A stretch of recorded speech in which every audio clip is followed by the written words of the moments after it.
don't know this, but the reason why I went from feeling like I was bad at arranging harp music to feeling confident and comfortable in my skills really all comes down to one major thing. I'm going to tell you all about it in this video, and I'm going to show you how you can implement it too.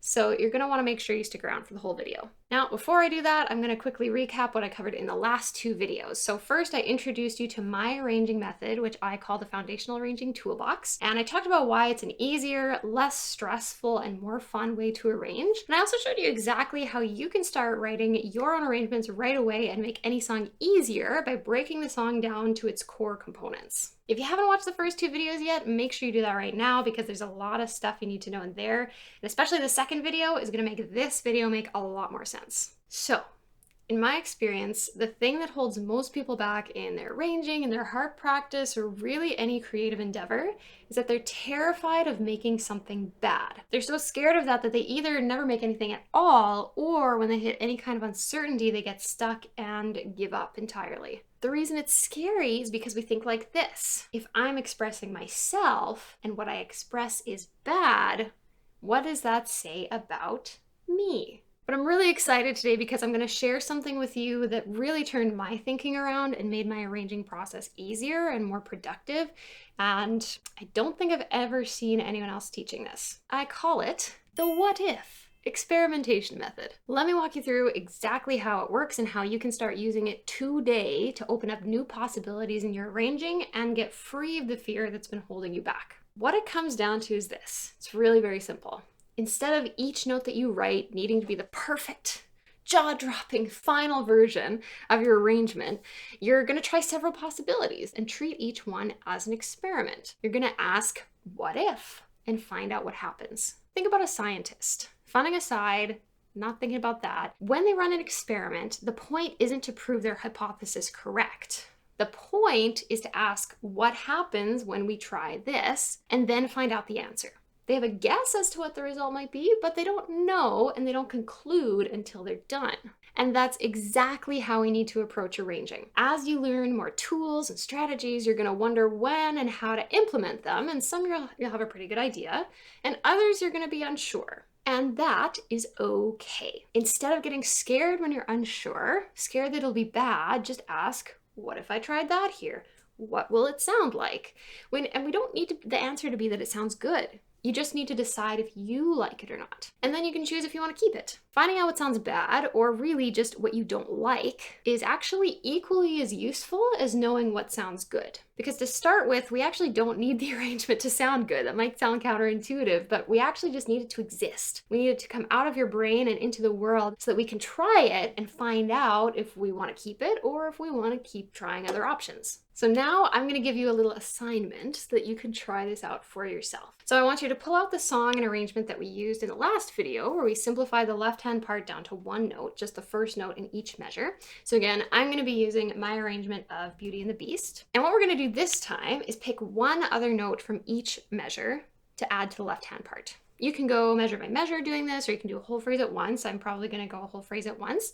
As far as rhythm goes here, you can try to keep those notes in their spot in the rhythm, but if that feels too complicated for you, don't worry about it. You can just kind of put it in, slot it in anywhere in the measure that makes sense to you. So to start with, the first thing that I'm going to do is take the first note and the second note in the left hand in each measure. I'm going to do the same thing I did with the right hand, just keeping the melody nice and simple, leaving out any chords.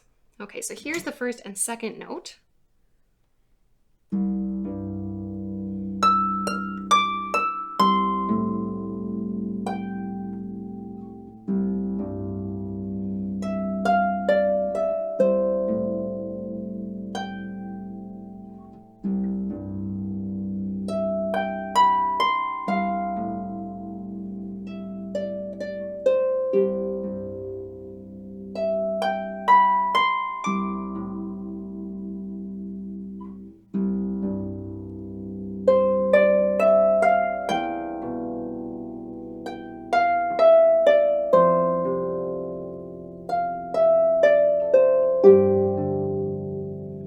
Okay, so now I've got a taste for what that sounds like. I'm going to reserve judgment, and now I'm going to try the first note and the third note in each measure, for the left hand specifically.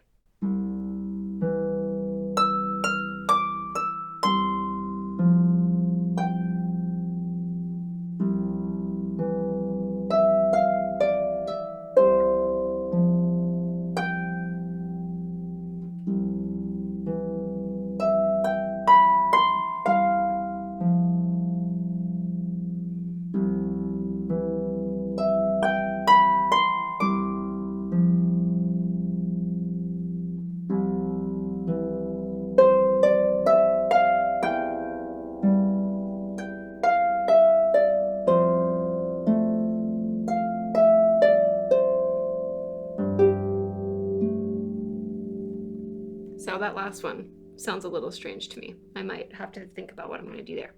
Now I'm gonna try the first note and then the note that's on beat 3 for the left hand. So we're gonna kind of be going in half notes. Let's see what that one sounds like.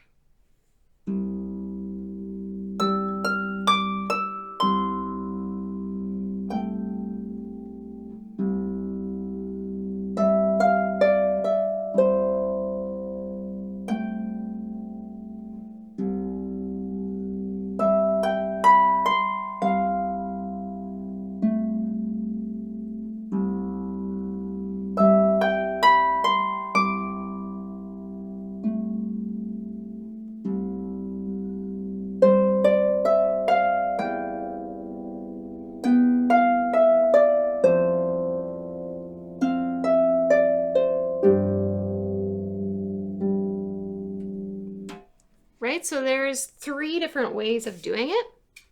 I can decide which ones I like to use best, and I don't have to do it the same way in each measure as I play through.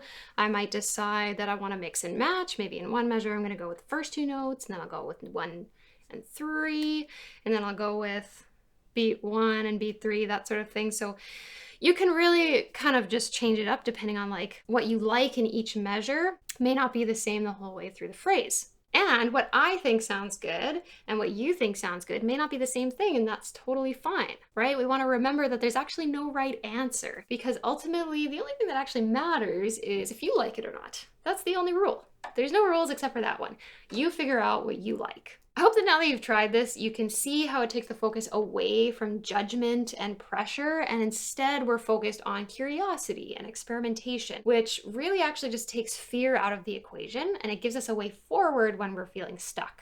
Also, just remember this is just one application of this what if kind of experimentation kind of mindset, and you can really use it anywhere in your arranging process, especially if you're feeling unsure, uncertain what to do next. If you've enjoyed this tip, if it was useful for you, then I've got really good news, because in my upcoming course, Arranging for Harpist, I will be giving you lots more patterns and strategies to experiment with, plus all of my best tricks for using rhythm in your arrangements, writing intros and outros, how to pace the arrangement. That's something I think a lot of people forget about. All of this is so that you can write the songs that you want to play and do it with confidence and ease. In the next video, I'm going to show you the whole process from beginning to end that you can follow to break past the fear and build your skills and confidence so that your arranging process is more creative, more fulfilling, and most importantly, fun.